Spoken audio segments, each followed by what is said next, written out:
ನಮಸ್ಕಾರ ವೀಕ್ಷಕರೇ, father Muller ಆಸ್ಪತ್ರೆ ಅರ್ಪಿಸುವ ಆರೋಗ್ಯ ದೀಪ ವಿಶೇಷ ಕಾರ್ಯಕ್ರಮಕ್ಕೆ ಸ್ವಾಗತ. ನಾನು ತಾರವರ್ಕಾಡಿ. ವೀಕ್ಷಕರೇ, ಇವತ್ತಿನ ಕಾರ್ಯಕ್ರಮದಲ್ಲಿ ನಾವು ಮೂತ್ರಕೋಶದ ಕ್ಯಾನ್ಸರ್ ಈ ವಿಚಾರದ ಕುರಿತು ಸಾಕಷ್ಟು ಮಾಹಿತಿಯನ್ನು ಪಡೆಯಲಿಕ್ಕಿದ್ದೇವೆ.